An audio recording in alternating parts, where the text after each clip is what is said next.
We'll do the technology later. And we're going to start the meeting. We have a quorum, hopefully others will show during this meeting. We have a simple agenda today. One of the things that inadvertently was on the agenda, which will not happen today, but may happen at the next meeting, will be the Massachusetts Innovation Works Osgood Landing update. If anything, my update on it is, and I'll say something about it right now. I've spoke with Dan Leary about coming tonight, and he was more than willing to, but there's a lot of things in action right now. In fact, tonight is also the planning board meeting, so he'll be attending that. But there's a lot of things going on with the town and the Osgood Landing development that he'd like to give us the most current and best information, and tonight was not the night. So with that, and that's really what we want, what I meant by that line. Yeah. That's fine. Okay. With that, though, I'd like to call to the witness stand. Hey, Chuck. You're right across from me, Chuck. Hey, Chuck. Jim Mealy, who is the Chief Financial Officer of the North Andover school system.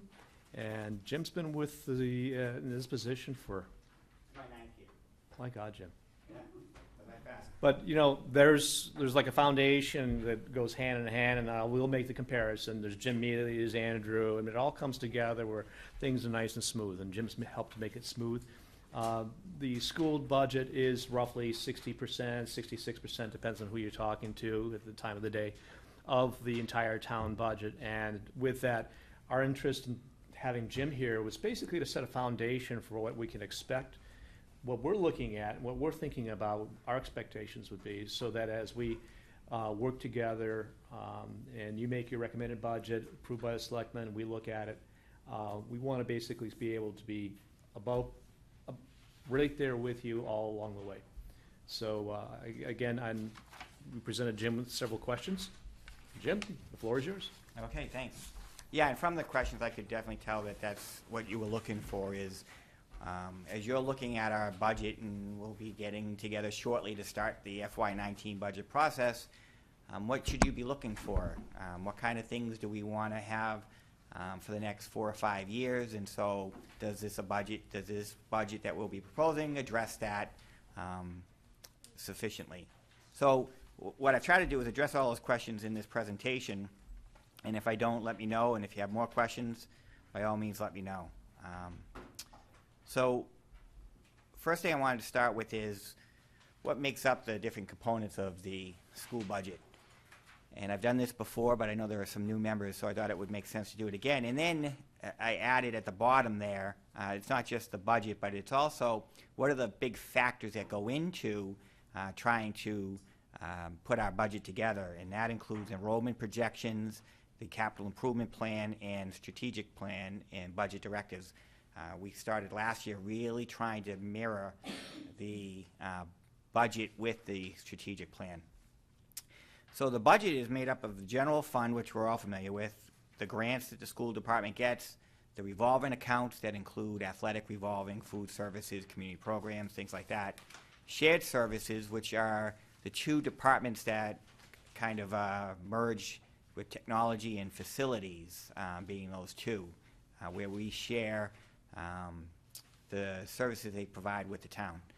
The indirect costs, we're all familiar with those. They include the healthcare costs and retirement benefits and among other things.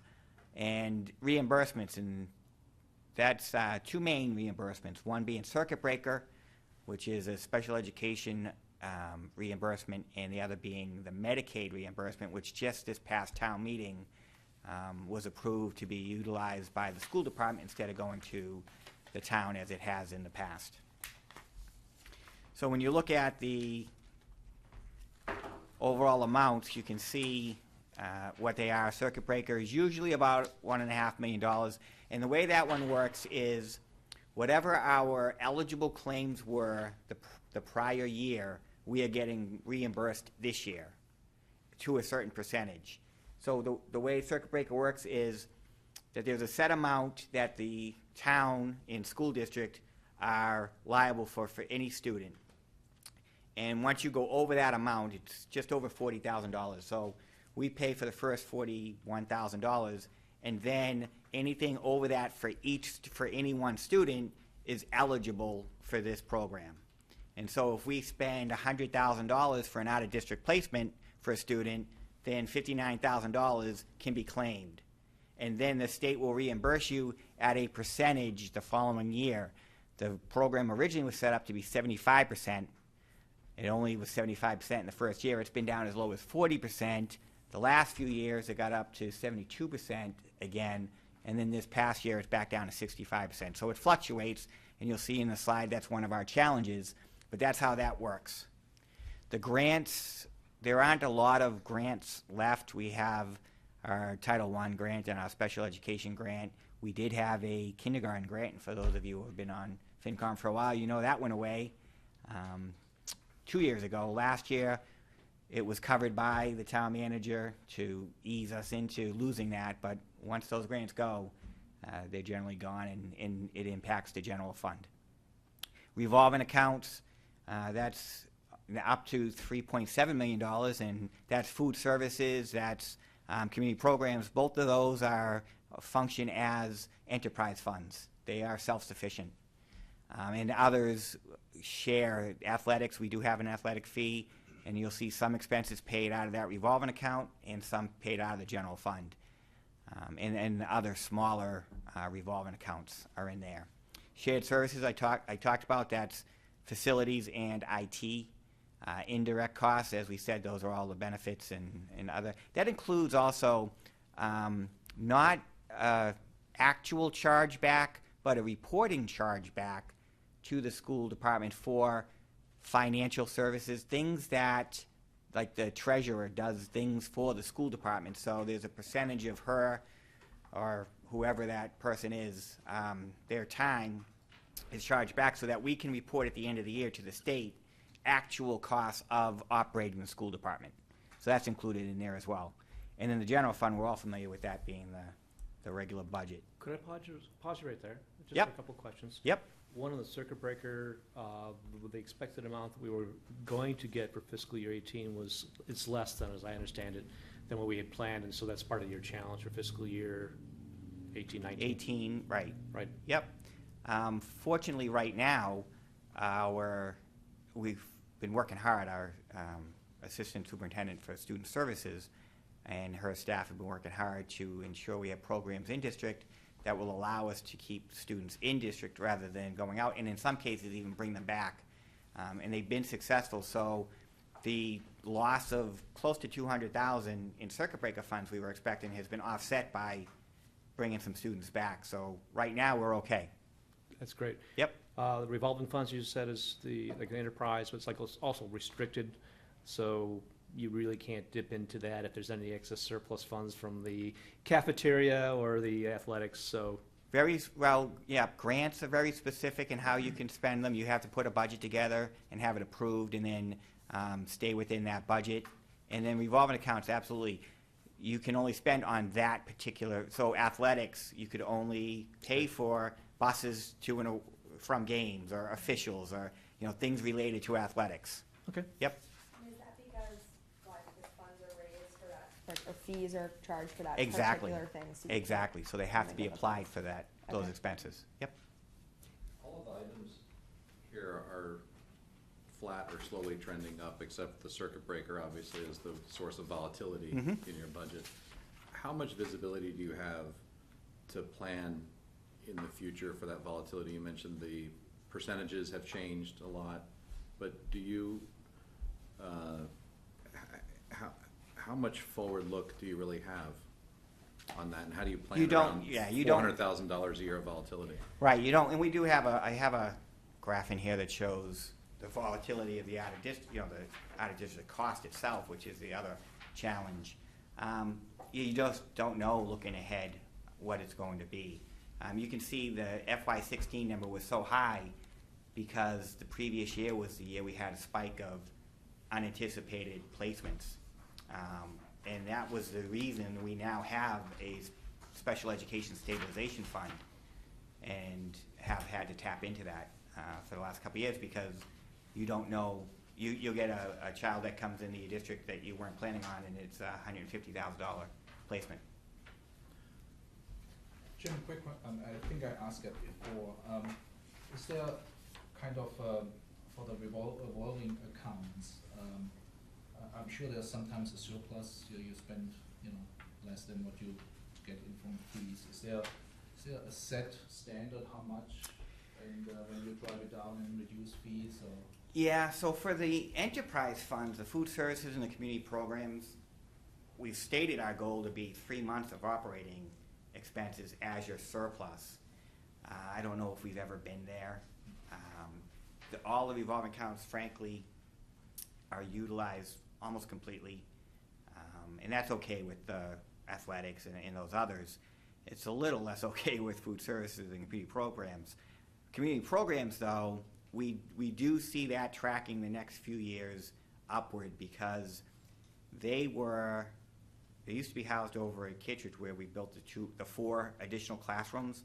One of those classrooms was their office, and by having them located there, we were able to have them pay for the project that actually built those classrooms over a period of time. So annually, we were showing an expense against community programs for the principal and interest for that project. That went away last year, so now, starting this past year, that it was low 60s, $1,000 per year, can now go to the bottom line and can start to build up. But what we do is we reinvest in, and Rick does a great job, his office is right here now, of increasing programming and the staff to offer it. So it's not really the need to have a big surplus. It's to reinvest, and you'd like to have that 3 month. Food services has been the same. It's budgets have been so tight that, for instance, each year we've had to charge back to food services for noon attendance. Now, noon attendants do 2 things at the schools, at the elementary schools. They monitor lunch, and then they monitor recess. And the time that they spend monitoring lunch can be charged to food services. You don't have to, and we'd rather not have to, but we've had to the last few years, and that's about $40,000 that would have been building up their bottom line. Their surplus to end the year is probably about $25,000. Very good. Okay. So then you can see it graphically, no surprise, the general fund is the bulk of our budget, or our spending, 69%. Grants are 3%, circuit breakers 2%, and the other big part is the indirect costs, and again, that's benefits and such. And then the other parts besides the budget that we have to try to plan for, so we do enrollment projections to see how many students we're going to be dealing with. And the way we do that is, actually I have the assumptions on the chart itself, so I'll just go to that. So here's our model right here, and what we do is we take the most recent 5 years and take the average transition from one class to the next. So for instance, kindergarten to first grade, the average increase in students going from kindergarten to first grade over the last 5 years is 15 students. So we would expect to see, if we have 342 students in kindergarten for 16-17, we would have expected to see 357 in first grade this year. And so, that's how that works. So, and I've highlighted the key transitions, which are kindergarten to first grade, 5th grade to 6th, or elementary to middle school, and then 8th to 9th, or middle school to high school. And you can see not such a big change from elementary to middle school, but certainly from middle school to high school, where you see students go to private schools or other options. And so we take that and we project out what the numbers are going to be in the coming years. It doesn't make a lot of sense to go much further than 2 or 3 years, because things change. One big thing that we don't do, and I went to a class on enrollment projections, and this was the model they recommended, and they said don't try to account for developments, because one, you don't know when they're gonna come online, and two, the impact usually is spread out over your 12, 13 grades, so that it might only be a difference of, a couple students per grade. So you kind of wait to see when it comes online, and then you can plug it in to see what it was actually. And what we're finding is, so 17, 18, we don't have the official numbers yet because they're not certified by the state, but they use October 1 as the official date to count your enrollment. And it will be certified in the next week or two, but right now, we were within 28 students of what we have right now with this projection. So it's been working pretty well. What caused the negative 104 and then the leap back up again? It almost is like a wash between the 104 drop and then the 79 and 15. Yeah, well, what you can see is there are great fluctuations in one year to the next. So you might have a class that leaves that was close to 400, and a class that comes in it's only 320. So there's no correlation with something happening in the town. It just happens to be. No. If you go back far enough, one thing we did see That's, was back in 09 and 10, when the economy wasn't doing well, we Yeah. did see an increase in high school where students were coming back from private schools. yes. And what we didn't see, though, which was interesting, was we didn't see the bounce back as much once the economy got better. Right, they stayed. They Didn't stayed. go back. Yeah. More cautious. So that's how we do enrollment. Why Okay. is K 1, 5, 6, and 8, 9 highlighted, just because the transition Those are the of big schools? transition Yeah. years, exactly. Yep. And the hardest thing, to tell you the truth, is kindergarten. To try to figure out, I've been trying to figure out for a few years now, how we can accurately predict what kindergarten will be. You can't do it based on births, that's for sure.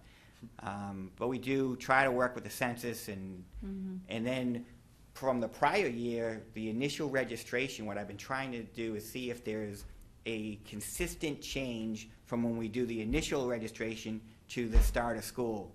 And then if there is, you can say, okay, well, when we do registration, we predictable can add that pattern. number and say we're probably going to be, wherever that is. Right, right. But that's the toughest one. So you can't project, this is to the style of Tim Sherhart, you can't project based on snowstorms and things like that? Or the Red Sox winning the World Series There you finally.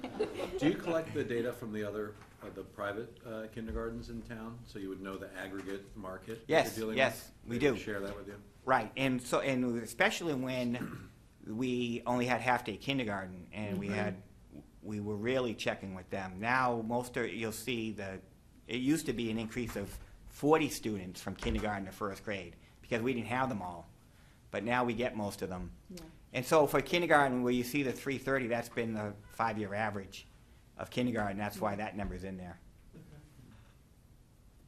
All right, that's good. Thank you. And then capital improvement plan. Again, we have 3 different parts to ours. It's what parts of ours are included in the facilities master plan, what are our annual school needs, and then the technology needs. And one of the things, we do have some school renovations coming up, which are a big part of our class size reduction effort, and those are going to be included in talking to the town manager in the next phase of the facilities master plan. And last year I had Beta, which is a group that the DPW in town use to assess pavement, and that's where our numbers come from for those. And then the facilities manager is the one that's given me the drainage needs. And then technology is based on the value of the asset. So if you look, this year we are working on, actually we're going out to bid shortly on the kindergarten. People are wondering, well, if this thing's going to be ready for next school year, how is it that nothing has happened over there? That's a good question. And it is on schedule, believe it or not. Right? Yes, Yeah. exactly. So the bids are going out and are due November 17th, and so everyone's got their fingers crossed that they come in at a number that we can move forward with the project. And that's that item there. For this year, we don't have a lot. We had the Atkinson roof, but we decided to move that to the renovations because Atkinson is one of the elementary schools we're going to renovate. So all we really have is the IT infrastructure maintenance, and that's an annual amount based on the asset or the value of the asset. Originally, we had it valued at about $1 million, and it's gone up to $2 million. So for year FY21, so a couple years ago, we increased that year to $200,000 going out, just to maintain the asset. And then you see the field turf was another one that we just completed this summer. And then going out, the district-wide paving, we want to do something similar to the IT. So the overall cost to do district-wide paving was $450,000. So we're going to break that out by 3 years and then continue an amount, you can see in that last year, $50,000 to maintain the asset That's smart. going forward. And the same with drainage. Tell me something about the drainage. I mean, to me, drainage is you fix it once and generally it goes away, but what's going on? Yeah, with not so drainage? much. You know, it's things that are, like if you go to high school is the best example. You'll see some areas where there's pooling because something's caved in now underground, or you'll even see the drain itself is kind of caved in, and you need to boost it back up and then repave, and it's kind of, you know, you just over time, those things. So it's just a metal settlement kind of thing? Yep, exactly, right. So, you know, it's not like you're doing the whole system, it's just kind of maintaining what you have. Okay. Yep.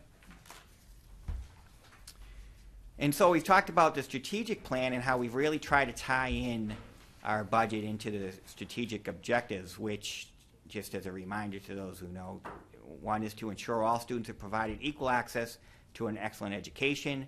We want to make sure we hire and develop excellent educators, and we want to provide consistent and rigorous curriculum that encourages all students to learn to the best of their ability. And we also tie into the school budget directives, and the main one I want to draw your attention to here is class size. Research shows that class size has an impact on student achievement, so where we can, we're trying to have an impact there. The kindergarten project is a great effort to reduce class size. What that allows us to do is take the 15 classrooms around the district, put them in one place, and equal out, so that at Kittredge, where you have 2 kindergarten classrooms, if you have 50 students, you're going to have 25 in each class. Whereas if you have all your classrooms in one place, you might end up with only 21 because you can even it out through all 15 classrooms. Exactly. And then in addition, that leaves open classrooms in the elementary schools, and the renovations, the plan with the renovations is to allow us to have 1 classroom per grade, 1 through 5, at each of our elementary schools, so we can impact class size at every grade in the future. 1 classroom per, say that again? Per Yep. grade. So the renovations are to... So 1 classroom per grade is 5 classrooms per elementary school Right. should be opening up.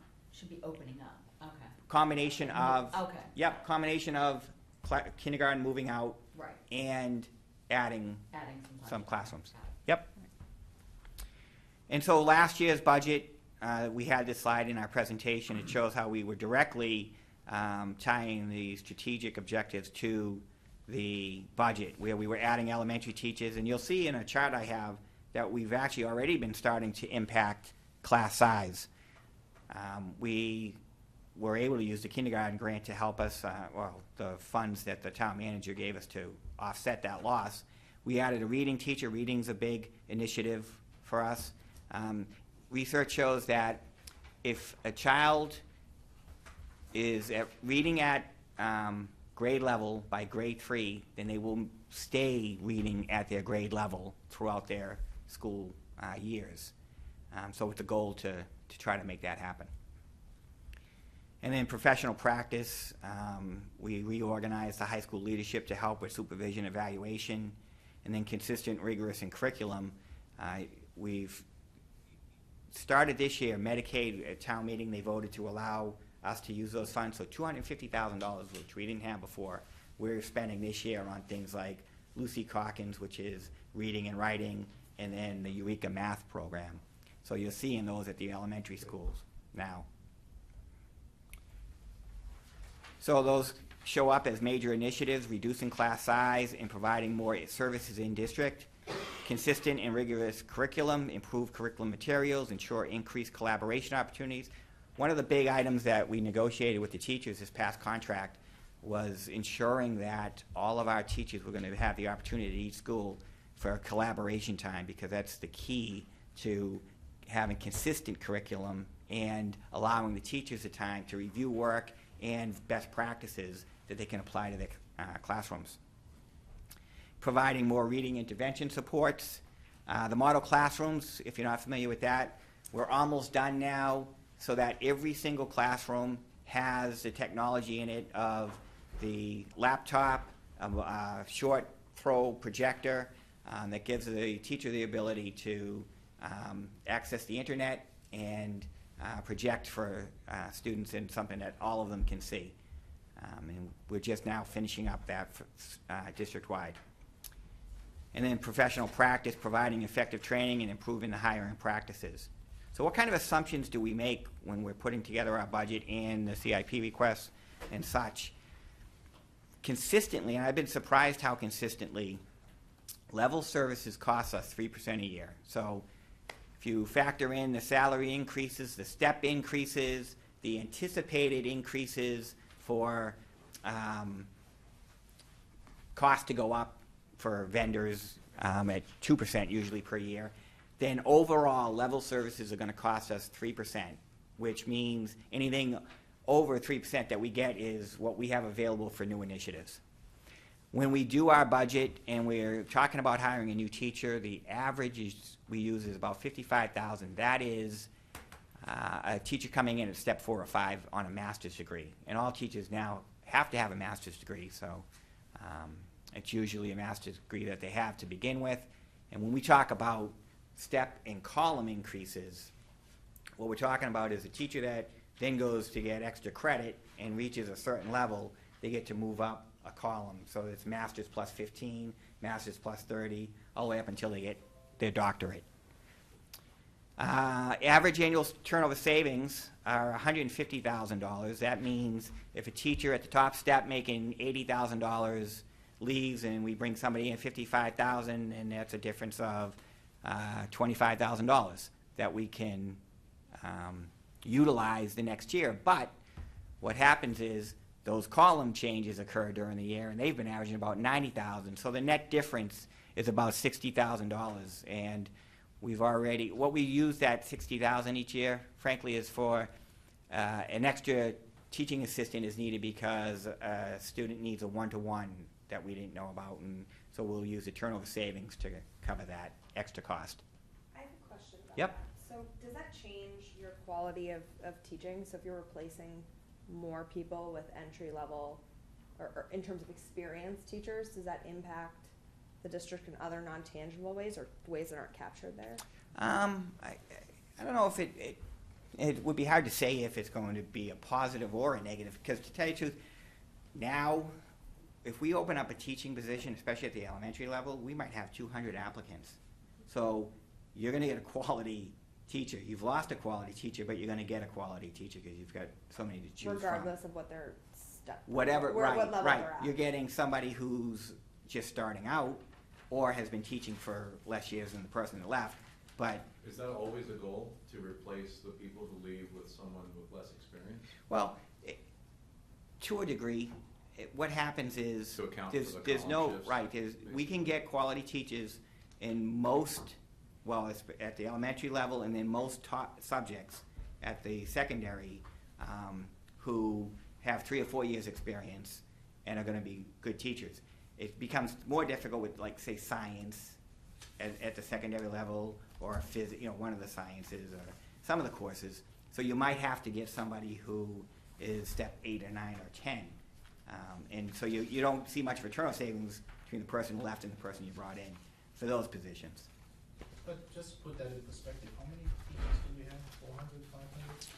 We have 350 FTEs, so it's probably, What's the turnover a year? we don't have a high turnover. And our turnover savings is not as much as other districts. Yeah. What we have is we have a young, experienced staff.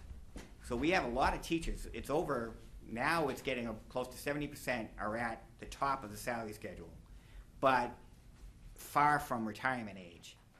So it's very steady. Yeah, I mean, if we hire 2 or 3, I guess that's what it is, the turnover, younger teachers, in a pool Yeah, of and 300 and something, I don't think it's a. Yeah, but what's low turnover, 15%, 10%? Yeah, so usually it's Could be 30 higher. between, if you're just talking about teachers leaving, we only have probably 3% that leave. And then there might be some new positions that people are coming in. But yeah, we average only about 3% Oh, so a it's year. less than 10. Yeah, it's definitely less than 10, yeah. I had another thought, but I forget what it was. It'll come back to me. And the other assumptions we use are that annual salary increases are going to be about 2% per year, and they have been for quite a while now. The cycle seems to be, or has been the last couple, at like 2, 2.25, 2. So just over 2% on average per year. And then the current grant amounts, we don't anticipate, we have our fingers crossed, but that we don't anticipate grants will change much over the next few years. Our financial challenges, we've kind of touched on some of these, but with 3% being the cost for level services, it doesn't leave a lot for new initiatives. On average, $250,000 to $400,000 each year, depending on what the overall percentage is, and that's been around 3.5% to 4% the last few years, so that's been good. But prior to that, it was 3% or 2.5%. So those years it makes it difficult. And that includes any new hires as well? Correct. Okay. Yep. I have a question, but do you want to wait till the end for questions? I think we should. Okay. Okay. We talked about circuit breaker. In addition to the out-of-district placements going up and down each year, that percentage is basically contingent upon what's going to be available from the state, and that's one of the ones they cut when things get tighter, is what the reimbursement's going to be. So it went from 72% the last 2 or 3 years to 65% this year. And as I said, out-of-district placements can fluctuate from one year to the next. A loss of grant funds has a direct impact on the general fund. We saw that with the kindergarten grant when we lost that. And it's one of the reasons people always talk about grants and, oh, you should go for this grant or you should go for that. But what happens is once you do, you've really committed to the actions that you're able to do with that grant. And then if the grant goes away, you're going to have to absorb it into the budget because now you've built that expectation. And it's hard to tell somebody that this is, we're not going to do that anymore. And in a lot of cases, most of our grants are paying for things that we absolutely have to have. They're supplementing what we're doing. Give an example, please. So the SPED grant, we pay for specialists who come in and do services. We've got contracted services of those that come in and do OTPT. So we have to do those, but they're eligible to be paid for from the grant. And that's one of the ones we wouldn't anticipate losing. You can apply for the grant again then. What's that? You can apply for the grant again. Oh, we do every year. We get that one. Yes. But if that grant went away, we're not going to stop doing OTPT. Are there any grants that you know of going away in the next couple of years that you need to make contingency plans for? No, not that we anticipate. The kindergarten grant went away, and the only Title I fluctuates, and that's kind of the low-income schools are eligible for extra services. That one fluctuates, and it could depend on where North Andover kind of borders right on the 5% to become eligible, and then if it goes below 5%, it decreases the grant. But we don't see that happen in the next few years. I thought last year you mentioned hiring a grant writer. What's that? We've talked about it. I thought you did. Hire a grant writer? Yeah. At one point, what we did is we partnered with Merrimack College, and it was an intern for the year, And one of the functions we had that intern do was see what grants out there are available and apply for them, and found that there really weren't that many available. And the last time we did that? It was 2 years ago. Okay, thank Yep. you. Sorry, Liz. And where does that special education grant come from mainly? Department of Education? Is that a federal? That one's a federal one. Yeah. Yep. Moving on. Yep, and then the transportation costs. So Tim was asking me before the meeting started about do we survey? And one of the ones I just got done surveying was what are people paying, what are the other school districts paying for buses? Because our contract, we're in the final year of a contract with the company we're dealing with. And so we have to go out to bid again. And right now, just as an example, we're paying $319 for a big bus per day to do a 3-tier run, so it does all our runs. That is extremely low compared to what everybody else is paying right now. So we anticipate that our transportation costs going up quite a bit once these bids come in. So, you know, some of the things you can do, and you'll see on the slide where we talk about trying to address the challenges, is you can allow the company to use an older bus, but you have to be careful about how old. You know, you don't want them breaking down all the time. So you have to find that fine line. But that's another challenge that we're seeing now is going out to bid for transportation. It's going to show us an increase in transportation And when you're going costs. out to bid, aren't you adding a whole nother run for the kindergartners? Well, we're going to have to figure out what that's going to be. It's going to probably be some modified version of what we do right now, where we have some schools that are close. You could probably So just that have hasn't them- been figured out yet? We are doing that right now. We have all Okay. kinds of different models for it. It's Okay. going to depend on what we have for actual students at that time, but we'll have it in place, and then just have to implement it. So, for instance, Atkinson, you could just drop them off at Atkinson and then continue on to the kindergarten. Same with Kittredge. Something like Sargent, we might have to take all the students, the kindergarten students, off of their existing buses, consolidate the other elementary students for Sargent, and then use the freed up buses for the kindergarten only to come. So it's going to be some modified version of. I have a question. What Yep. prohibits the town to sponsor these services like transportation? You can get sponsors and cut down on the transportation costs. I'm not sure what you mean, sponsors. So sponsors for, like, you can put ads on the buses and. Oh. It's come up before. It's a school committee decision that they have not decided to do yet. It comes up with regards to athletic fields like the scoreboards and around Right. the athletic fields or inside the field house or on the bus. Not too many districts that I've seen do it. They've been talked about, but not too many districts have done it. Yeah, but I think it would be interesting to explore this, and we should focus on generating as much revenue as we can, and that will really help town and lower the costs for the consumers. You know, Yeah, well, two things. One, I mean, certainly can survey and see what people are doing and what they're getting. In the past, I've been told that it's not as nearly as much as people would think, but I can find out. Okay, thank you. Yep. That's probably something to be presented at one of the school committee meetings. What's the percentage, I mean, we pay, middle schooler pay for the school bus, you know, so the fee, like, what is, I don't know. I think The it's- fee is $360 a yeah. year. So how much does that cover? No, it doesn't. No, I'm not saying it will cover, how much? What does it percentage? cover? What percentage of the total Of cost the- does that of the cover? total So if I cost. pay $360 per Yeah. child, is that 50% of the total cost of the child per busing? So a bus costs $57,000, Okay, and you can get, let's say, 60 students on a bus. okay. And they're paying $360, so whatever that math is, you know, it's less than 36,000. It's a third. Yeah. 80,000. So we should be paying 900 to 1,000 per child to cover our bus expenses. Well, if that's what you That's what want to you do, but, No, I'm just doing the math. yeah. And what, I mean, I'm sure that was a long discussion, why don't we start charging, you know, from the first year on? Why do we start in middle school?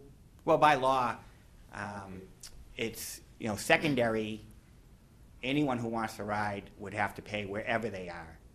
But prior to sixth grade, or sixth grade and lower, we're obligated, anyone who's 2 miles or further Is from that the a school. state law? Yes. Thank Yep. Why does it end in 5th grade? Just out of, you do know? Age, Do you I know think it's It's age. basic education versus, you know, I don't know if anyone would say that 6th grade was not basic education at a state level. No, I it's don't- age- no, but it's it must the- be a it's state the law. age of the Yeah, yeah. student No, I and know it is. I just didn't know a if you knew the background reasonableness. between that debate. No, I don't. It's just a cutoff. Someone's got. Arbitrary number. A bus costs $57,000, so we buy the buses? Per year. No, I'm No, saying no, I was that's gonna say our that's cost the to contract contract that, cost. right, Okay, that's Yep. the contract cost Per year. per year, okay. And correct. 60 students max. How much is a bus? To buy a Don't go. bus? Sounds like an expensive rent. Yeah. Give no, your I- fish to friends. I mean, does that seem, In order okay. to pay fair market value, it would have to be $1,000 a kid. yeah. That's what we Which just doesn't- said. Seems like the 57 is a pretty high number. So, What is- people have often done the analysis, oh, well, maybe we should just go in-house, but you've got to Insurance deal with all the costs. drivers, you've got to No. pay all the drivers, you've got to Yeah. You know, maintain, liability, you buy the yeah. buses, you maintain the benefits buses. and other things, and, Right, yeah. No, so no, not no. too many And then a school whole. districts have decided that makes sense. No. Right. Yeah, I agree.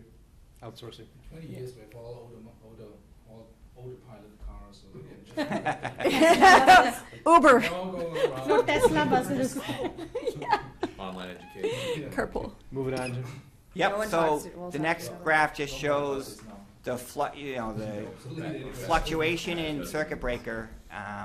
You can see the growth, and what it shows you is the cost per year of out-of-district placement keeps going up, and then in addition, the gap between what we're eligible to get and what we actually get. So the red line is what we were eligible to get, and the blue line, you can see where it was 40% on the left there. And they've this been is doing solely better. tied to kids moving in and out of the. Well, no, district, it's but this not is to the reimbursement rate. any student who costs more than $41,000. All those funds above that amount are eligible for reimbursement the following year. Right. So it's all, it almost always is an out-of-district placement, but not somebody moving in. It's students that we have here as well.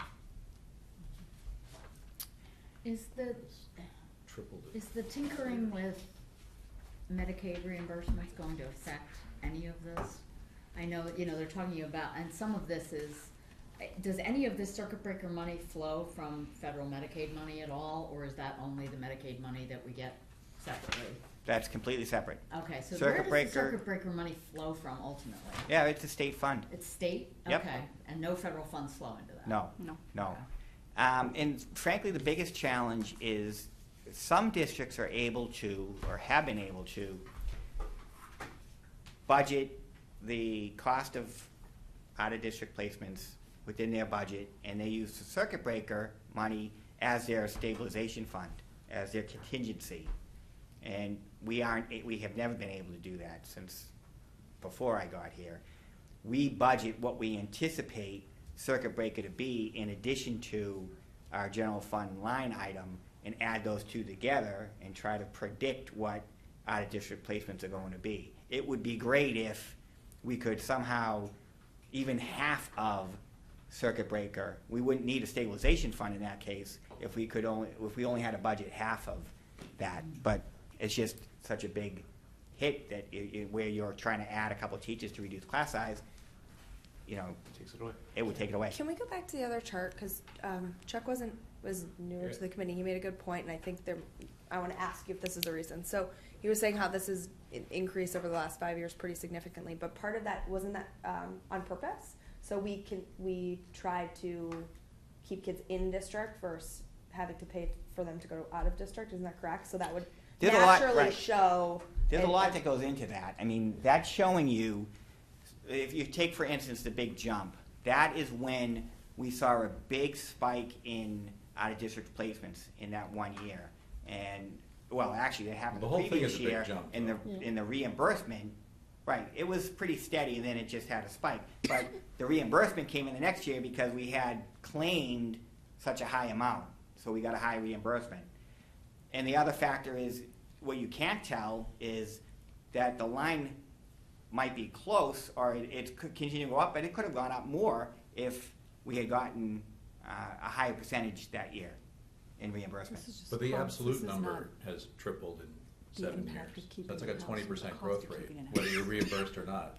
But when So you're- is it would it, have been is, even worse if we hadn't made an effort, but you're. There's actually reimbursed. here you know, we if go. this keeps going, it will be $1 trillion, and then it will be, I didn't look at even, that, I you know. understand. Right. Got it? So here's what we're It would've been kind of worse. proud of, in that the total out-of-district costs each year, you can see it started out at 3.9, and then went up, and then we Which is directly Had to go correlated to the down. previous chart. this is, exactly. Right. But what you can see is, well, we had that spike from 4.7 to 5.7. Since then, we've been able to impact out-of-district costs. By what she was referring to, which is the effort and cost to keep them in Exactly, district. exactly. Okay, so now we should see a somewhat of a flattening out or a lower So, in theory. right, so when you look at that 5.350, Yeah, that's what we're projecting for this year. And that's why we are able to sustain the change in circuit breaker from 72% to 65%, because we're seeing that go down. is there any But way I to do, mean- it? oh, Oh, Go ahead. I think, if I recall from previous meetings, though, one thing that you've mentioned is that all that can change in the blink of an eye if you get a couple medically fragile kids. yes. Or, you know, and that just completely changes the whole It game. can, And I think and for it- new members, that's right. kind of an important thing to Absolutely, be and aware that's, of. We may be trending down, but it doesn't take much to. But I think what would to be, what I was totally blow gonna it out say, of the an water. overlay of the number of students that fall in this category would have been nice on that chart, because even if you saw a spike up, you might still see a maintenance of costs, like not an increase in Mm. cost, because we kept it in a district, which should be less cost. Right. So I think what the data that we're missing on that is the comparison. You can see the cost may kind of maintained, but we don't see the student number. right, and I can tell you though, I could give you that it doesn't change, that the average cost per student hasn't changed much over the last 4 or 5 years. Yeah, but I'm talking about the number of students. No, I So understand. if you took that chart. Yep. Do we have more students, but yet our costs are level? Well, no, what you'll see is where the number's lower, it's less students. Okay. And that's, like I said, the average cost per student has been pretty steady. So the graph is the same, cost and number of students. So the average cost per student, whether it's out of district or in, is the same? Nope. No, he The means of the kids average that are out-of-district placement Okay. is Yeah. $66,000. That was totally out of district there. Yes, That, okay, I'm sorry. Yes. I thought that was inclusive of in district. just out-of-district. That would be nice, that overlay would be I think it nice. just cut off the title of the slide the way we had it up there. Yeah, The name of the graph wasn't it? yeah. So if we haven't talked about it, as far as our efforts to address the challenges, we are focusing the budget on strategic plan initiatives. The Special Education Stabilization Fund has been a lifesaver. Medicaid reimbursement for curriculum materials is really paying off. Implementation of in-district programs, we just talked about that. We're participating with the town in the solar credit program, which I think you were going to have a conversation about, but you will at another night. Structured transportation bid, like I said, to encourage the best rates we can possibly get. And then always reviewing the revolving account fees. You know, you talked about the transportation. It's kind of a trade-off where the general fund budget obviously takes care of a lot of the expenses, and then how much are you going to ask the fees to cover is always the challenge. Yep. We already talked about our district tuition. Here's another one where we talked about, you know, our goal of impacting class size. We were able to add some more teachers this past budget, and so, and also by moving some classes around in district, you can see it's gone from an average of about 50%, and we finally got down to the 40s. And this year, we're at 29% of our classes are over what the school committee has projected as the goal, and that's just going to go down once we bring the kindergarten building online. So that's a good number. And then in your questions, you had asked about employee numbers and costs, so I provided that. You can see I did an overall percentage change from FY10 to FY17.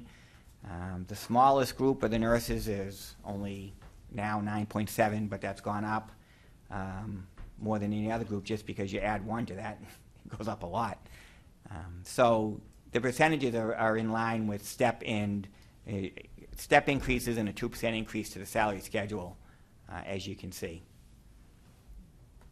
And then it all ties into the 5-year strategy. Just to summarize, we want to complete the kindergarten project and the elementary renovations to add some classrooms for reducing class size, and obviously add the staff to fill those classrooms. And then we have to develop a plan for the middle school renovation expansion. We are right now in the MSBA, the Mass School Building Authority, has a program for funding projects. They came right at the beginning of the school year to look at the middle school, and you start out by submitting your proposal or your situation, and they get about 88, they say, a year, and trim that down to 44 that they visit. So we made it through the first cut, and then from that 44, there will probably be about 15 to 20 that will then be invited to apply and get the funding. So the 15 or 20, how many actually succeed in getting on average? It's pretty good. Once you get to that 15 to 20, you have a pretty good shot of getting approved. Okay. Yep. So we're waiting to hear back from them. They were very impressed with the visit. They thought we put a very good foot forward, and they'll let us know. It's strictly about priority, and where we have our situation, somebody else might have a situation where there are 35 kids in a classroom and the roof's leaking, and that's going to be a higher priority than ours is. When you did your presentation, were there any spreadsheets, any analytics, anything done and presented to them, or is it strictly they do a walkthrough? No, they have a template that you have to fill out and complete, and they come in, and it was a group of facilities manager, the town manager was there, the superintendent. Right. And is it a multi-year projection? Like, could we look at this online? Would it be on our drive?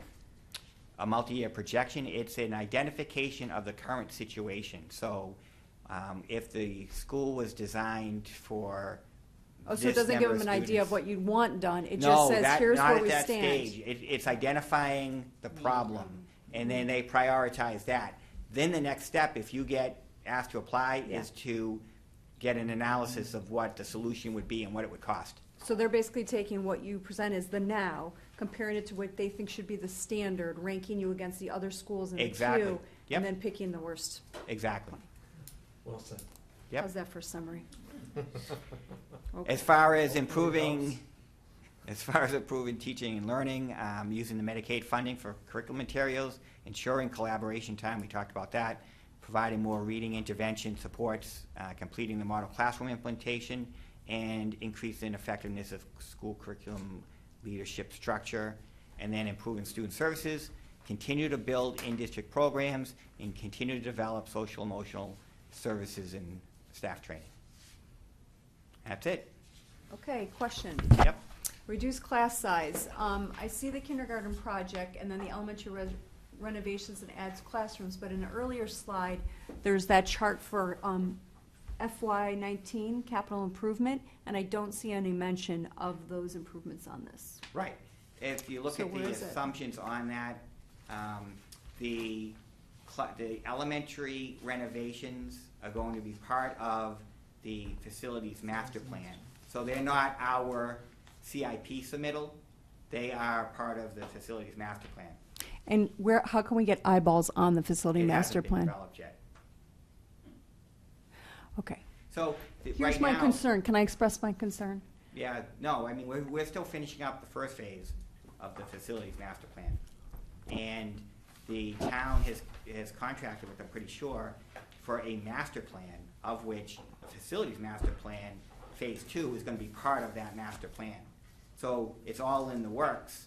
Can you say that again so I can hear the order? I'm sorry. Yep. So right now, we still have the DPWs being finished up, and then the senior center Yes. follows that. Yeah, That will finish up phase 1 of the facilities master plan. okay. The town has contracted out to do a master plan, which is not just facilities, but an overall town master plan, of which a facilities master plan phase 2 would be part of that master plan. Okay, so the master plan that the town is doing is not this one with the public citizens involved in the committee. No, it is. So that's going to take 2 years to put that together. So we are approximately 2 years away of seeing for a plan, so you can correct me. We're 2 years away from seeing a plan with some type of financials on improvements to elementary schools, middle schools, and high schools. Yeah, and if we did have it in our CIP, it's pretty consistent with where that would be on our CIP plan. So I think to follow up from that, because, and that's how it works, and it would be helpful to understand, if we kind of go to your slide on the school committee budget directives, to understand, I guess, where we are today, and I don't know the best way to represent this, if it's like through number of classrooms, if it's through number of classrooms compared to number of students, and I'm sure you have this done somewhere, you're like, I've already done this, but for me and for us, I think to understand, once how many classrooms are in each elementary school, if we're using elementary schools as an example. Yep.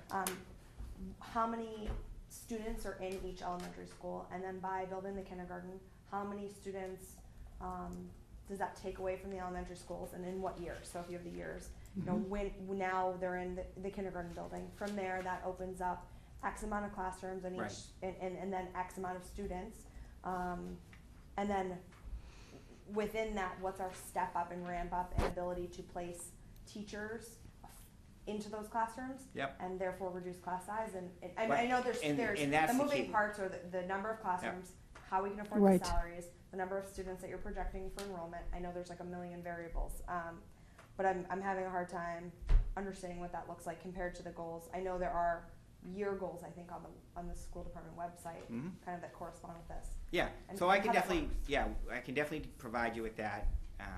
That will show you, if I understand what you're asking. So for each elementary school, what's there, how many classrooms, at what, we can show it by grade, how many students on average in those classes, and then when we pull the kindergarten out, how many classrooms are gonna be available? Right. Well, how will that impact class size? And it kind of why I say it's along the right timeline is because we can't ramp up that fast to fill classrooms. So there's gonna be classrooms emptied by the kindergarten. Yes. And we're ramping up to fill those. Yep. And then within the budget, it works out that, 3 or 4 years from now, Yeah. if you do a renovation, you can put those teachers I'm not in. debating that, but best laid plans. I don't see a financially oriented plan that looks 5 to 7 to 8 years out. I know it's there, I know it's in text, but what I don't see is the numbers, and I know that they can change, and I know there's variables, but I haven't seen the start of even a rough draft, and I don't know if that's done in a town. Like, I'm sorry if I'm naive, but when you're doing this on other institutions, you would have a lookout plan, and you would see the type of, I don't see that anywhere in a format I can follow. And so that's why I'm asking these questions out of concern. Yep. That, if you're waiting for the master town plan to put together all this 2 years from now, that seems a long delay. Master plan is for how many years? 5 years, 10 years projection, what is it?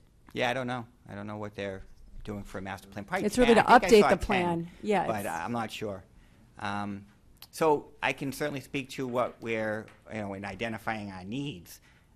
The funding source is going to be another story. Well, that's right, so it's And kind, that's what we're trying to establish. Thank right? you So very I think much. it's clear that we have to work back that from we where all we are, need it. at least Yeah. I can speak for myself, incredibly supportive of the school committee and the school department's goals, and they make a lot of sense.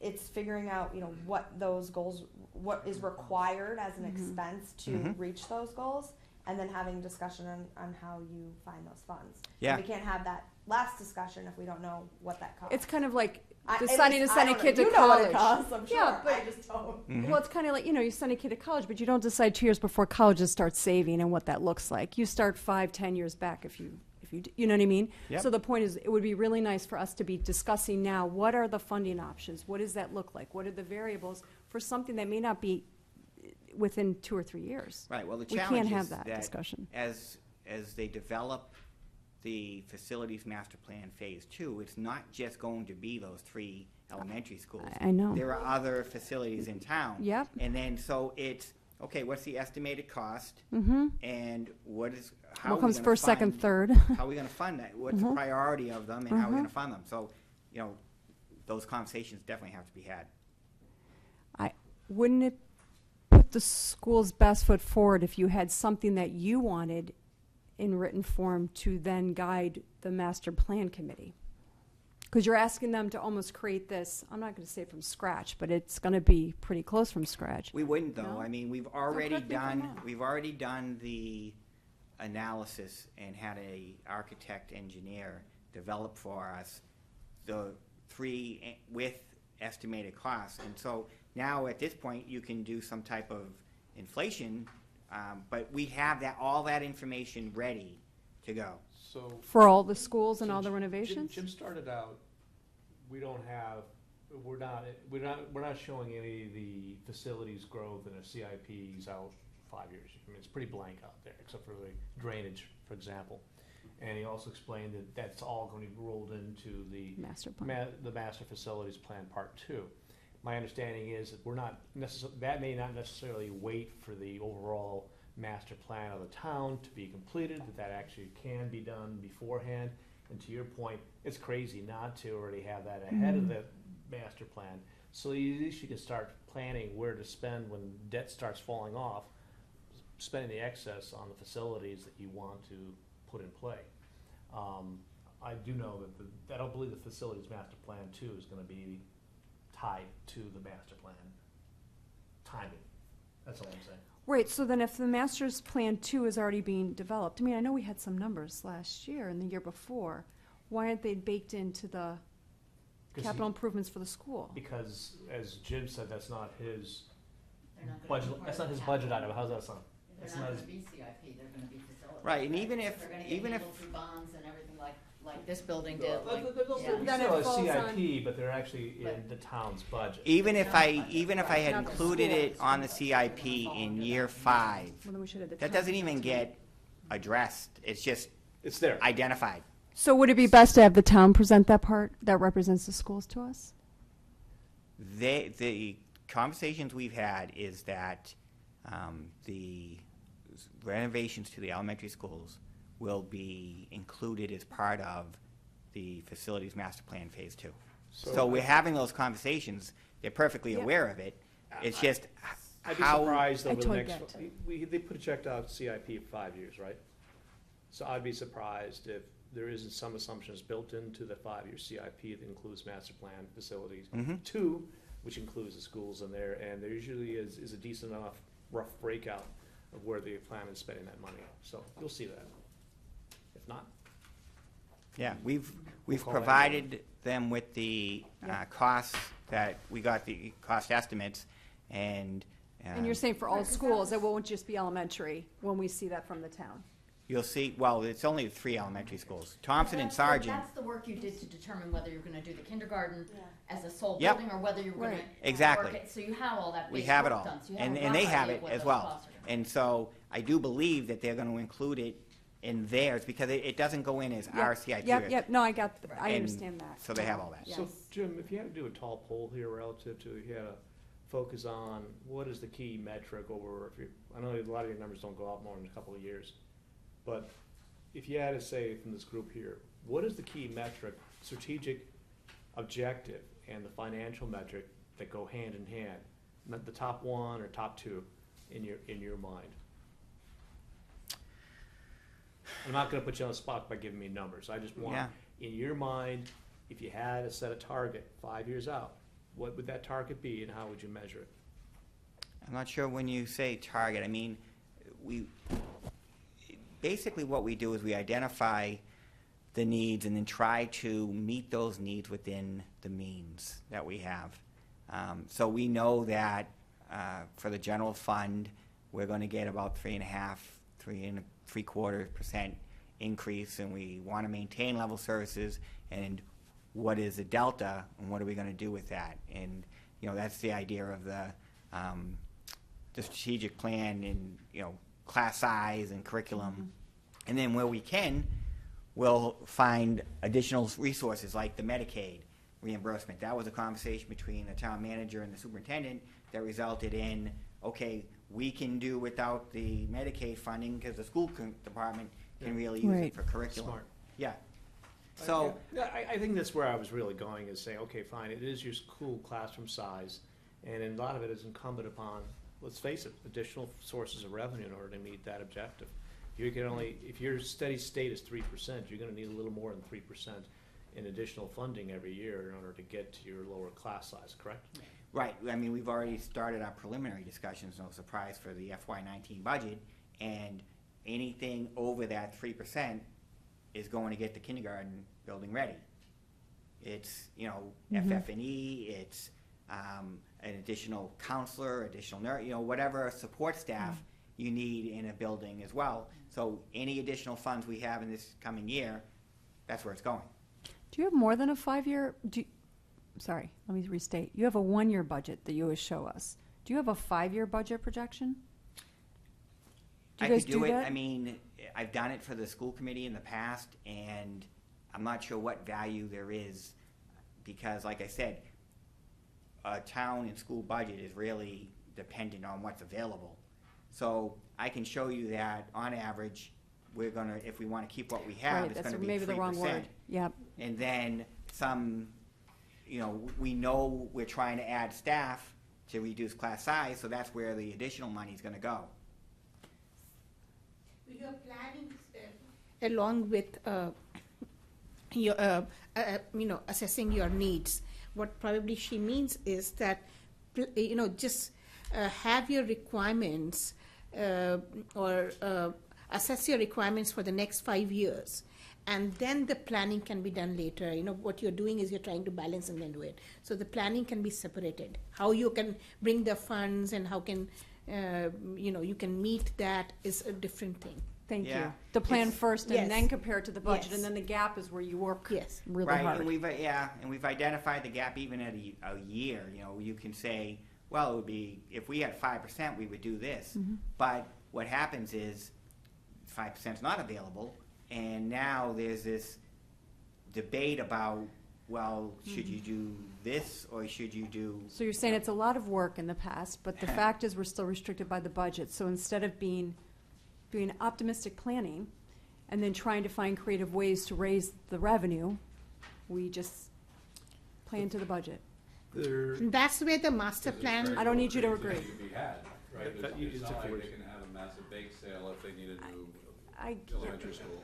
So, well, we could just propose to always raise taxes on the I mean, I'm just, Yeah, there's, I I know think that there's doesn't- value in it, but but I let- think you know. maybe from a We're practical limited in that. perspective, there's little you can do to increase or decrease the budget. and there's realistic So- and then there's planning to the it's, budget. well, I mean, Right. we can do that internally, right? So now we know, right? So you can look at last year's, or fiscal year 2017's budget, yeah, that's your year. You can say, okay, here's if level services increased by 3%, here's what level services is, here's the number. We can Well, that project we forward know based, that. you know, what the gap would be based on what our needs are here. So I think for me, because I completely hear what you're saying, would be really helpful is you don't have to give me a number on, you know, what this looks like, how much this costs, but you know how your goal lays out in terms of, like even if it's like a graph or chart, or an Mhm. Excel spreadsheet that says, here's, you know, what we need available. We're gonna have to add this many FTEs in this year. Yeah, 'cause don't we're put a gonna number fill- to it, just. Because we're gonna quantity. fill one classroom in Franklin and one in wherever, and that way we can look at it ourselves and try to come to our own conclusions. Yep. That way it's not on you and it's maybe more productive for everyone, so we're kind of getting some more information so we can wrap our heads around it, Mhm. and you're not spending your whole day doing something that may not be productive. right? Yeah, and it's not as bad as it sounds in that you don't want to try to get or do too much. I understand, I hear that. Yeah. So, regards to, you know, there's something, you guys are familiar with performance-based budgeting, where you're gonna do something, but then you gotta measure. You don't know when you do it if it's really going to be successful. I know. So, And it could take years to pan and it out. could, That's yeah, fine. exactly. So, you know, you can ask for things, but you don't know for sure if it's really what you should be asking for. Yeah. So that measured approach is much better. I guess I would say, like, I have the benefit of being on this committee, but if I'm in the public, I would want to see the longer-term plan. Maybe not the cost, and I agree. I just don't think that's probably doable. But to even know, there's so much talk now, it's great, there's a good buzz in the town, and we talk about class size, but seeing it beyond the elementaries, you know, the kindergarten moving, what is the plan beyond that? People wanna know that, and maybe we know it's fluid and it won't, you know what I mean, it could change, but I think we too should have an You idea. have had slides that sort of lay that out that I saw Multi-year? last year, and it was multi-year. Yeah. So Well, even in this, you know, tonight, I'm trying to show that facility-wise, we've got the kindergarten coming on, and budget-wise, we're trying to then fill those classrooms that, backfill the ones that are now available. All of that is towards class size. In the meantime, we're working with the MSBA to see if we can do something at the middle school. The high school, the class size isn't really an issue. Yeah. It's elementary and Yeah. secondary. So in both our facility requests and the budget, we're directly addressing class size. I think it's the one-page Cliff Notes version that we're all dreaming of. That I can do. You know what I mean, a chart, easy? Yep. Yeah, okay. any, Sasha, more questions? I'm okay, thank you. Anyone else?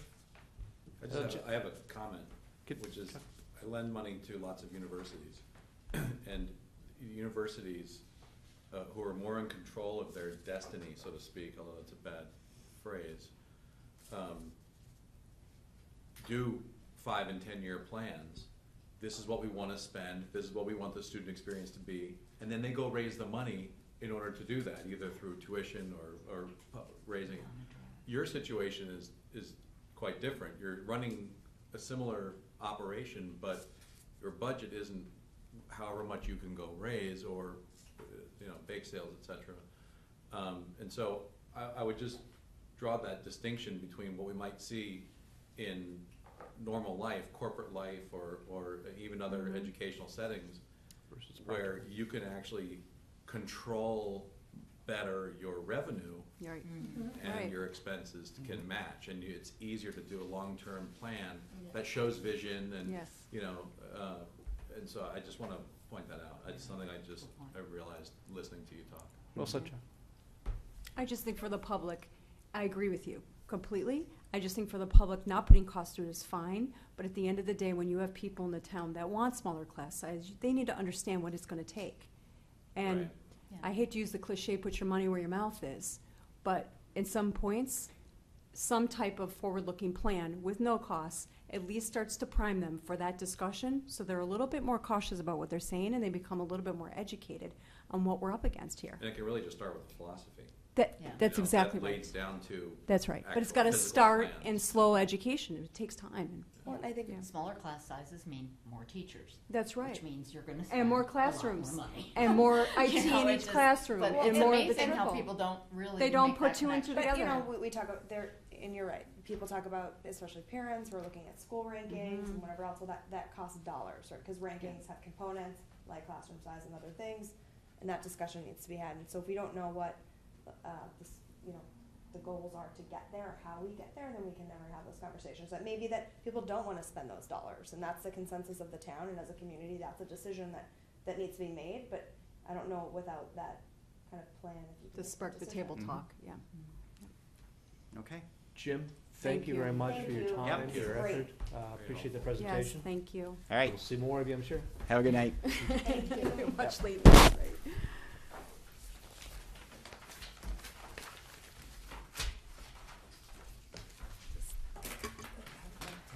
goal, 10% classrooms above the target size. How does that benchmark against the rest of the state? That's a good question. I can find out. Yeah.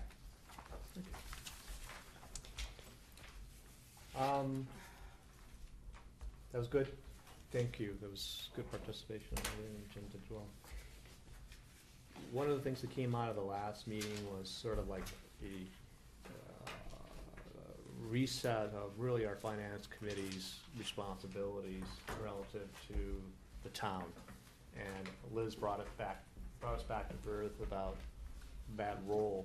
And it really becomes the preamble, almost like our Pledge of Allegiance, but it basically comes as the objective and concise recommendations to town meeting on the annual budget and finance-related warrant articles. If you even take a look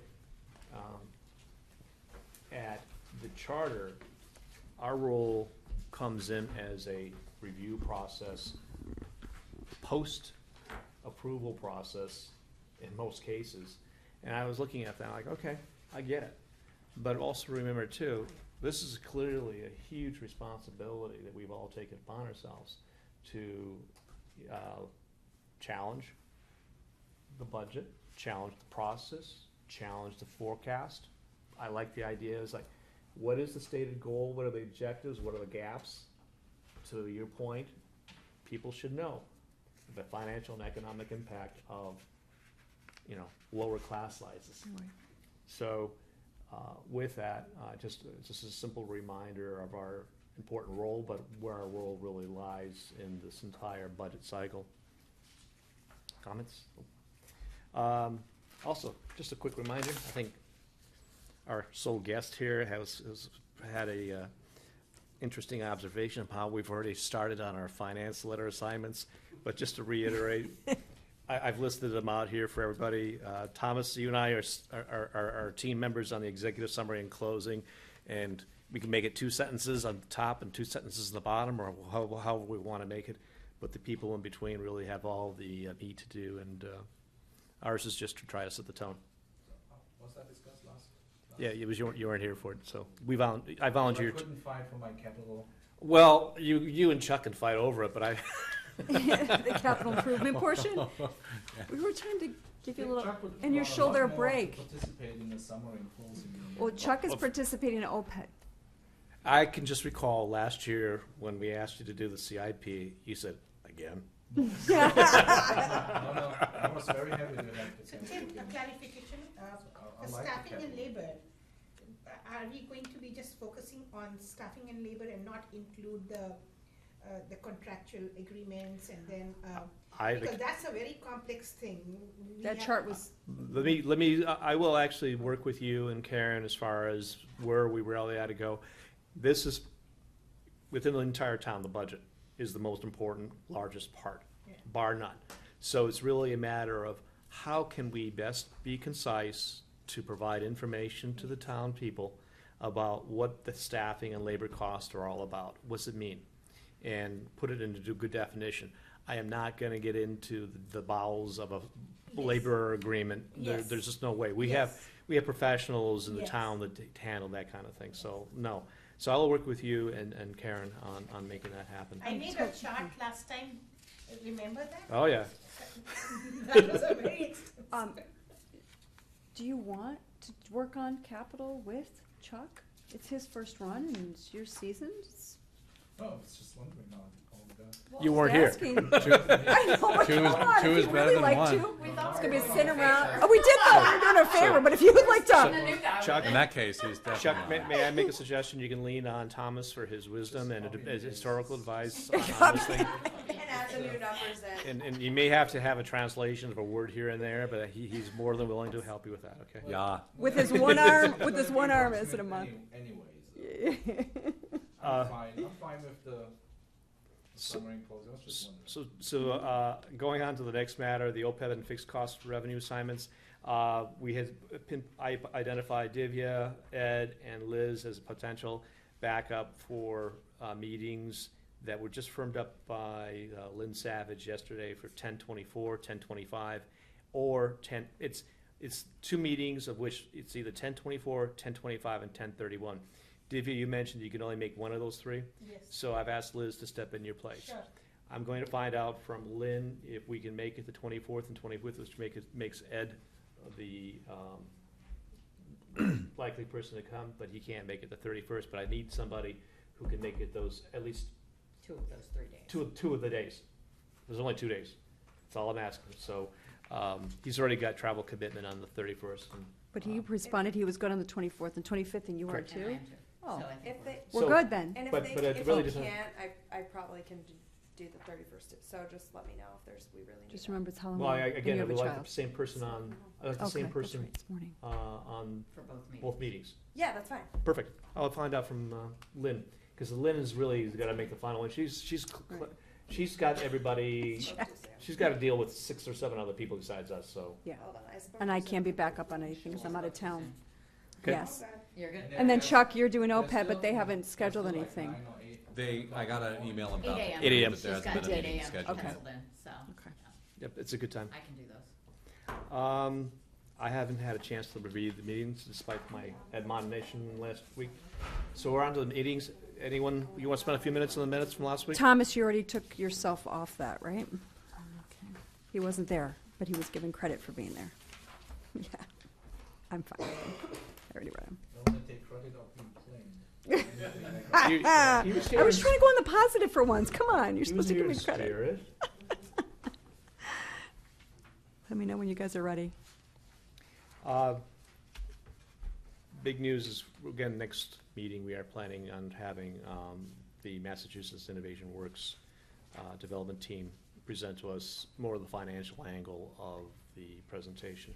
So one thing that I think was great, thank you so much to our chair and vice chair for doing this, is to have questions beforehand in the presentation. Even if we could get it the day before, I mean, I know Jim's working obviously Yeah. a lot on this. I think maybe we can ask for it a day before from I Innovation will- Works I will potentially. actually do that for all of us. I'll Our send- questions? for Yeah. Any Yes. questions you may want to have? Well, and if they are, even if we could, I don't know if in this case you want to reverse it, like if they provide us with their information, if they already have it prepared, or So I don't let's think look at the it's big fluid. picture about the we want to ask a person who's gonna have economic impact on the town. Can we approve the Well- minutes and then discuss this? Yeah, that's a good one. Is it Okay. okay? Yep. 'Cause I, Thank you, Jennifer, for No, bringing me it's- back. but either way, it was No, I excellent just to want- be prepared, and it was very yeah, helpful. no, I think we to should review discuss and, it. and Let's do just- the minutes and then let's discuss Good it, 'cause I idea. want to add something to that meeting.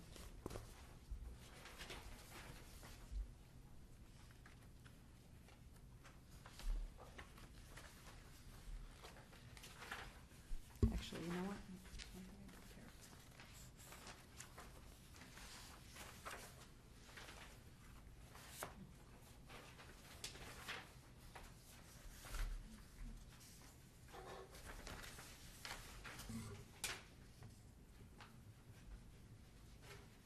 I thought there, when John was presenting, I thought he had a comment about Amazon.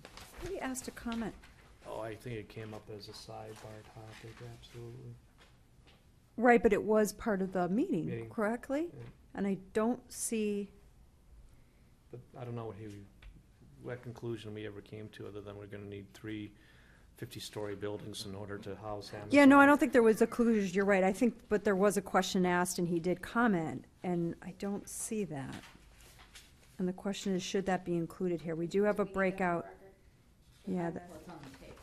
I just made a comment that, that the committee asked questions with regards to the possibility of Amazon occupying the spot There you on go. Osgood. right, but not his follow-up. Okay, No, okay.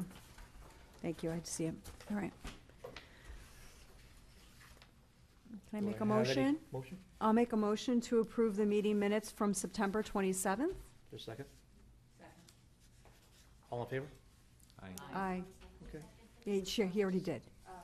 Yeah. Oh, do we have to stay for the record to remove Thomas from the Oh, minutes please as remove not Thomas attended? from the minutes? I'm sorry, That's okay, that was mine, History. my fault. Um, Okay, now can we talk about the next meeting and Yes, new questions business. and? Okay. Go. Let me just ask one thing, and then Sasha, break back out into the questions. I would really like, based on today's meeting, for the next meeting, to have the town present, and this might be too soon, capital improvement plan details for the next 5 years, with specifics around the schools. I think that we should wait. Okay. The reason being, I would love to see kind of the information we requested back from Jim, and to be able to kind of do our own analysis. Talk amongst back of the ourselves. envelope of what that looks like, and get our heads around it, and then we can compare that to the capital improvement plan. And Okay, so let me look at the calendar, because we're going into December, and we're butting up against our time when we have to approve this capital improvement plan. So I don't want to lose. again, Yeah, but this yeah, capital but improvement plan isn't it's gonna have that not stuff. it's not. The one we're doing for this budget cycle. Yeah. Are you Wait a talking minute. about this stuff way out? Yeah. So, the Yeah, CIP the plan. CIP isn't gonna have any of these schools. The CIP plan will have 5 years' worth of detailed information in there. So if they plan Including the on 3 doing elementary. anything to schools they will attempt to have an assumption in there for that. Oh, will number. they? Yep. Okay. Because it's going to be within 5 years. Right. Yeah, it's more of a Okay. placeholder. It is. Yeah. Year one is But I thought detailed, and then Okay. 2, 3, 4, and 5 is more. Yeah, It- and I detailed. thought This, they this said is our both. pro here. Okay. Not in the CIP, in the Facilities Facility- plan, right, it won't be in the CIP. Wait a minute, hold on a second. I thought the master facilities plan 2 is within the capital improvement plan. So that's correct, but what we could ask is, do they have already an idea about phase 2? Yes. That's really what we're looking for, is like, give me round numbers of what's gonna go in there. Where's your ideas of where the money's gonna go, right? Right. Yep. But I thought we already had to start of phase 2 already last year. They actually started with a missing? consultant, I believe, to work on phase 2. They put some money aside. Yeah. And pay for part Actually, the of it. history was different. The history was that they actually start with consultants next year, and they wanted to spend $100,000, and then really move into spending 2.5 million already in 2020. But I think then they reviewed and said, well, next year we have still a big plan, the senior center, and we don't have the internal capacity really to start with the next phase, so they moved everything out. So this, next year is really nothing for phase 2. The senior center is the focus, and then 2020, 20 is then 50,000 where they start, Right. putting some Yeah, money phase 2. for, some consultants, and then 500,000 the following year, and then they put almost 5 million in 2022. And they felt, that was the discussion we had, that this is aligned more with the town capacity to actually plan these type of things. Right. So you go out and you get the quotes in, and maybe they're gonna shorten it, with the next, They the just next don't plan have and the move something manpower back. Yeah. and time To manage this. to manage this whole process. Cause you can throw money at anybody, and then Mm. you have no, I- nobody can actually move that money. I get it. because, I get We it. don't have time to think about it, and I'm sure, the school has requirements, downtown has requirements, and 125 has requirements, I just feel like the school is getting to be prioritized much lower than I would like. That's why. Oh, I said it, not the committee. okay. Speaking as a private citizen. of course. So, just to put people's timeline in play here, is the CIP plan requests are submitted for the first time by the departments next week.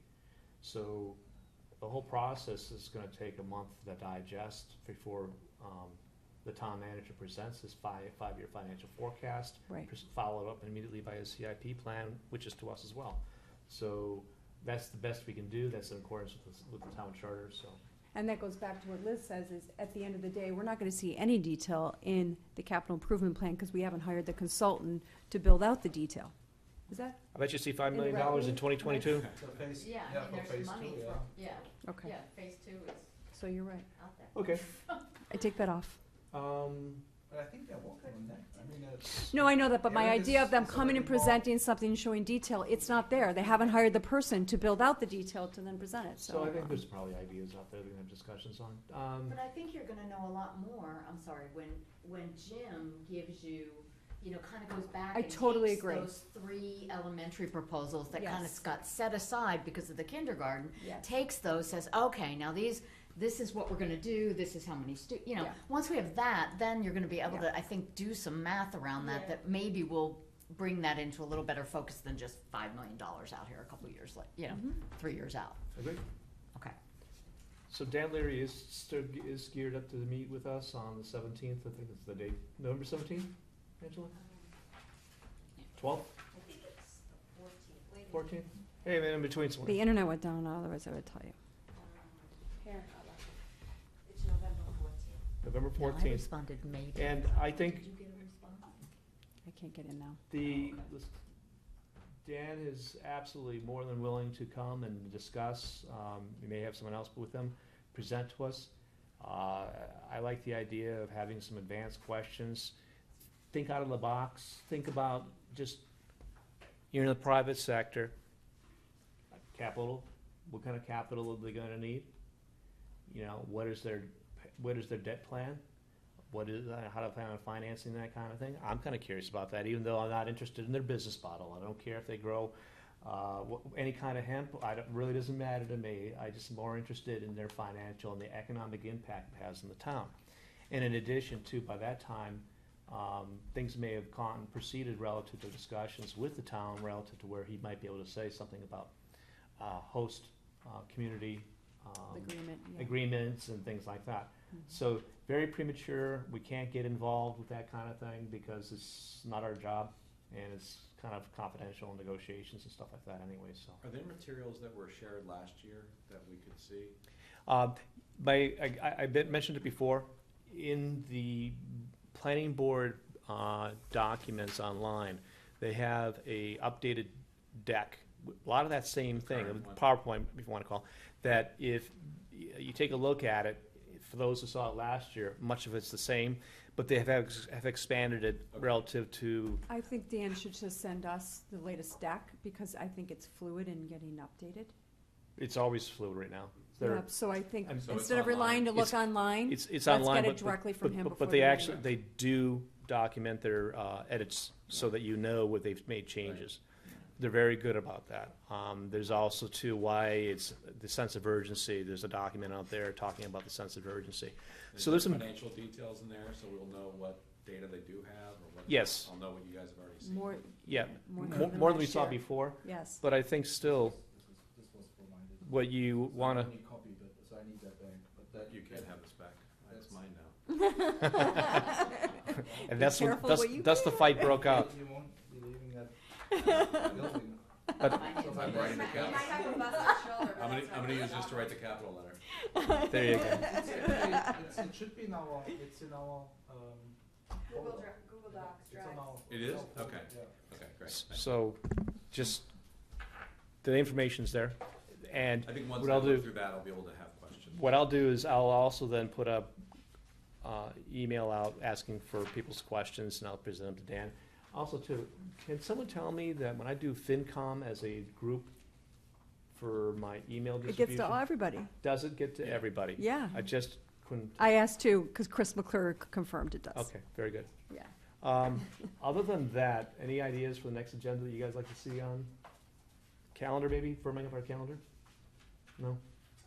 What day is it again? November 14th? And I can't tell you if it showed, but. I think there should be kind of something in the agenda to review anything we get from Jim. Have a conversation. Oh, sure. Oh, yes, that's a really good point. That way we can all be prepared to Yeah. discuss it. Let And me look and see this. Okay, It shows on my phone.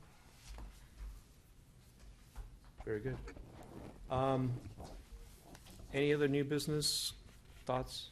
We do have an opportunity for public comment. Anyone here want to do a public comment? You mind? No, I'm not at all, Stan, Stan. go. Would, please introduce yourself. My name is Stan Lippert. I live at 43 Stoneford Road. I have some experience with the school department.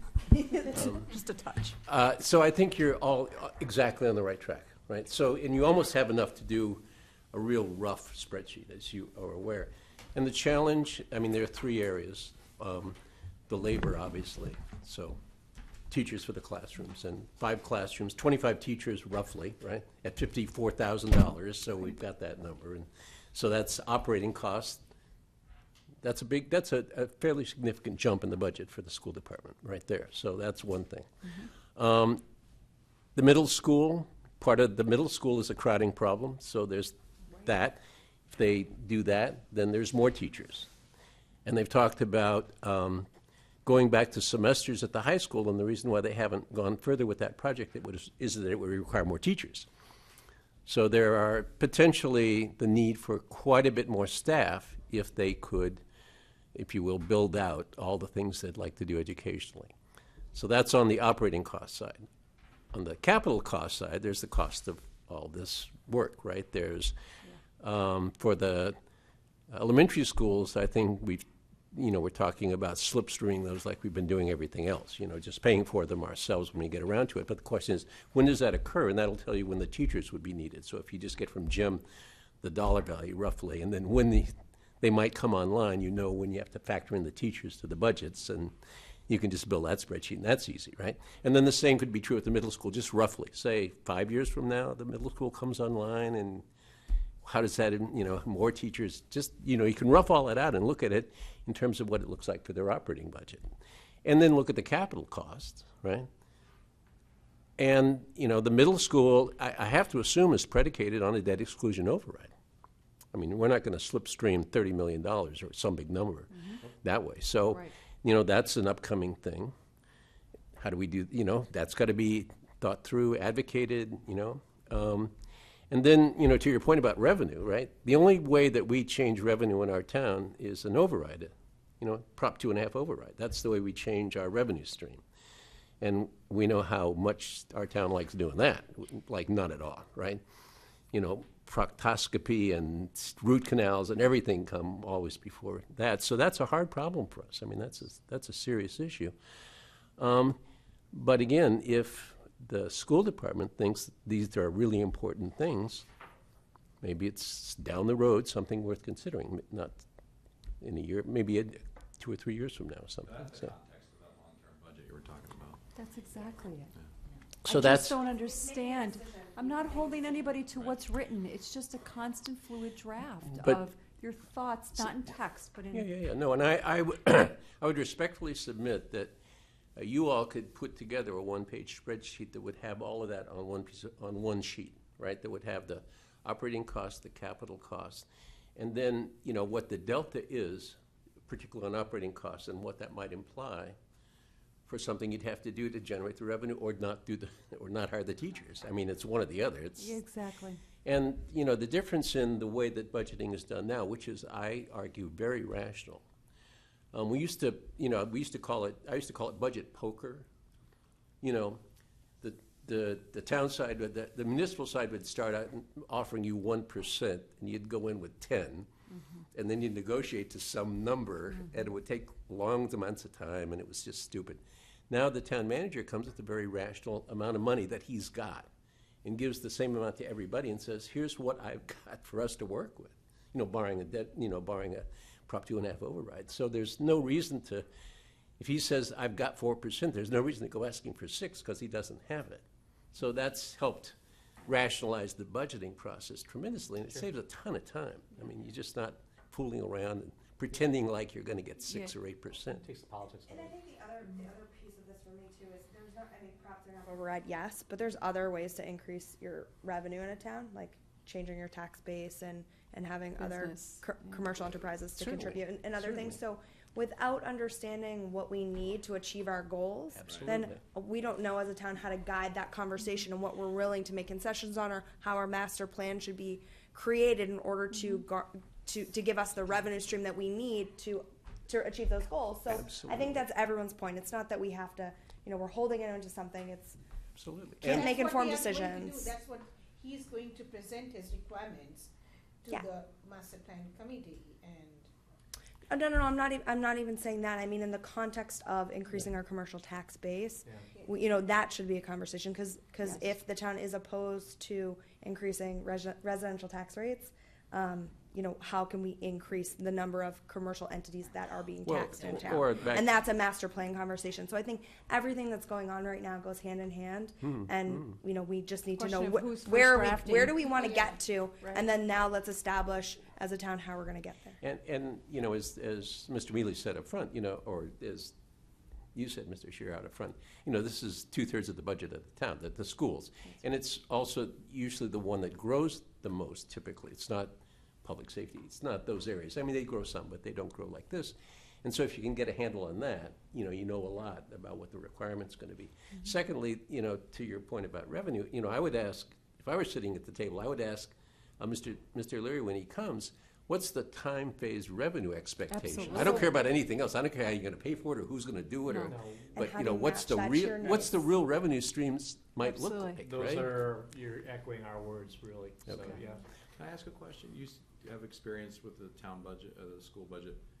How much use it or lose it mentality is there in budgeting expenses? There's actually very little because the Because budgets are Chuckle always so, told me We're the, so the budgets are used always, to being the budgets are always so tight that you really almost have no opportunity to do that. I mean, usually they're scraping money up from various sources, and people are having to go without later in the year to fill gaps that they didn't anticipate. So in some amount of time, I never saw that being one of the problems. You know, it was always the opposite, where you saw people having to give up money that they really needed for something that was even more critical than that need.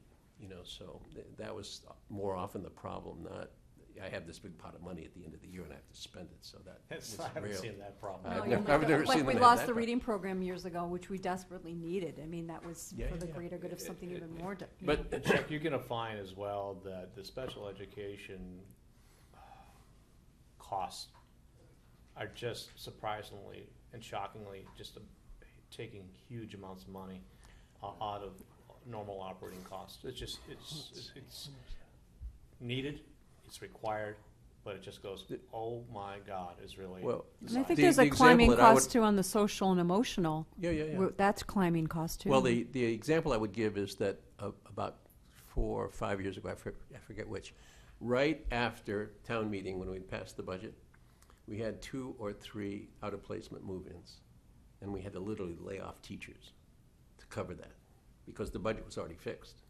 We were just screwed. And we literally laid off teachers. That was the first time we've had to do that, was for that reason. And it was the worst possible time you could imagine. It was like the end of May that this happened, right? Right after town meeting. Right after town meeting, right after we'd passed the budget. So Yep. it's really tough. But anyway, back to the point. If you had that one-page sheet, right, then you could go to the school department and say, okay, these are our assumptions. Tell us where the assumptions are quite right. Exactly. We'll move them around. Exactly. We'll get them better. We can, you know, if the school's not that year, but the next year, or the whatever, and then you'll get a handle on that, and then you'll know, and then So- it'll be interesting, right? I like So your what I'm idea. saying, Go ahead. Just, I mean, we have a leadership change at school, Mm-hmm. unfortunately, so that might delay some of that discussion. I don't know how much. Well, that- I think, you know, several of you made this point. I think this now has picked up enough momentum. You know, the idea of, you know, reducing class sizes in kindergarten, all that. Hopefully, it'll be sustaining now through the leadership change. You never know, but you know, the continuity person here in this context is Mealy, of course, right? As long as he keeps running the numbers and he's got the background on all this, we're okay, at least as far as that side goes. It's possible that somebody could come in and say, no, class size isn't that important, let's stop doing all this stuff. But the school committee would also have to say that. Absolutely. So that's another continuation. So we should not underestimate. I mean, this is, you know, Dr. Price had a major impact on that 5-year strategic plan. You know, and what I really liked with that plan, that you don't know, the same themes got repeated all over.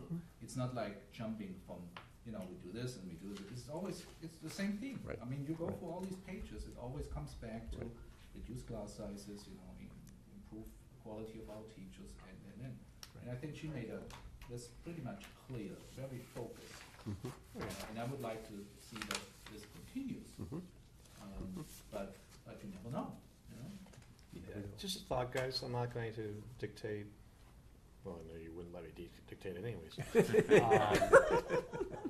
But how we put together the letter, the finance letter. But I think you're hitting upon something that would be really an important We part. will have it covered. Important part of that letter where you had, and I like also the fact that you kick it back to the school committee, kick it back to Jim Mealy relative to, are my assumptions correct, and therefore, or fair enough, who knows what assumptions are correct or not, but to make sure that it's well documented so that you can place that before the town, so that they have that in front of the town, just like we did with the OPEB, and something happened. So I like this whole conversation quite a bit right now. So I'm not gonna dictate it, guys, but I think it's a good idea. Thank you. Thanks. Thanks, Dan. Thank you, Stan. Chuck?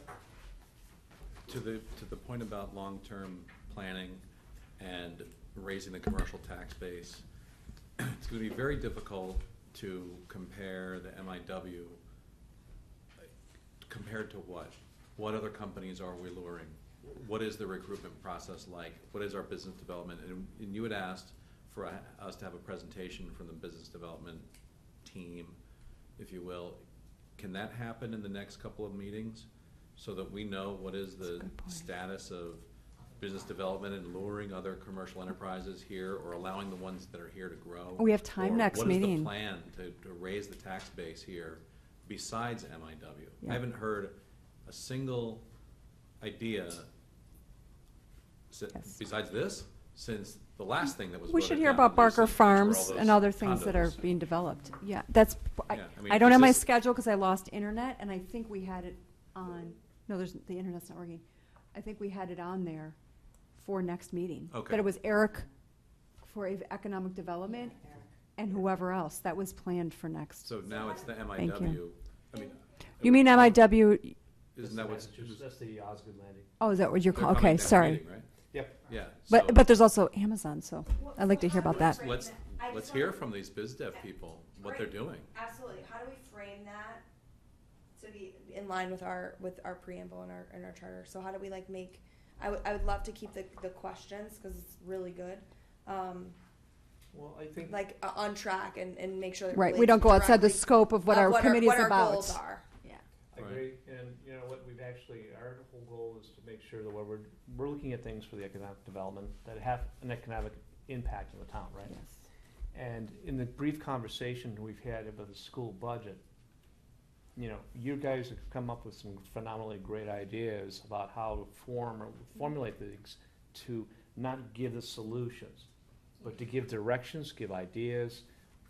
We didn't solve OPED, but there's definitely someone looking at it right now. And so I think even this, like economic development, why are we interested in it? Is to develop that commercial base to pay for the additional revenue needed to pay for this classroom size. Yeah. Hello? As opposed to doing a Proposition 2.5 override. So it is a question of, Yeah, I think we can do I that. think Yeah, we can. no, I agree think with we you. 100% too.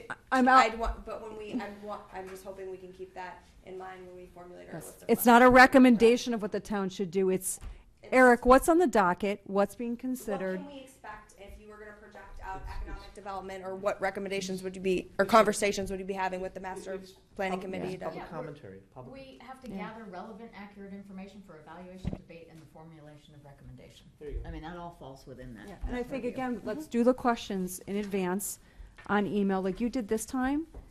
But I would like everybody to get them in by Sunday before the meeting. I mean, it's just in all fairness for those that are coming to present, that they have the questions in advance. No, wait. We were good this time, but we only had a couple of us respond. Right, so it'll be a week Did you ask for before. questions for tonight? Yeah. But it was. No, it's okay. Was it an email? I think we got the questions. Everyone sort of gave me their thoughts and spirits, and so, you know, I just reformulated what you guys regurgitated. Mhm. But I will ask again, it will be in an email, and it will be delivered to the party a week before, not the Sunday before, Okay, not good. the Monday before, a week before, Yeah. so that they have plenty of time.